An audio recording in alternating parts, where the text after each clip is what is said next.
langsung dari, nggak usah di Sekumpulan mahasiswa yang ingin membudayakan dan mengenalkan batik Palembang membatik dengan menggunakan teknik tulis.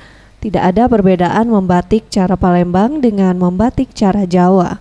Alat-alat yang dipergunakan juga sama, yang membedakan hanyalah motif dan warna.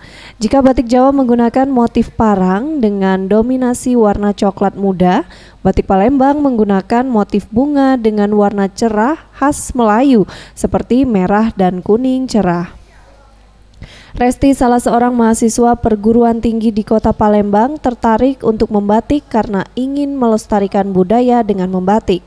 Pada awalnya, Resti kesulitan untuk membatik dengan teknik tulis, namun kini dirinya telah terbiasa dan mampu membatik sepotong kain dalam beberapa jam saja.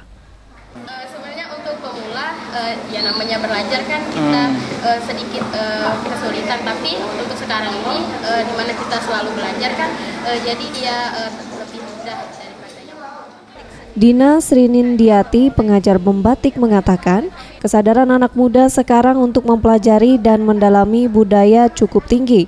Mereka pun bersemangat untuk mendalami teknik-teknik membatik, terutama membatik tradisional yaitu teknik tulis.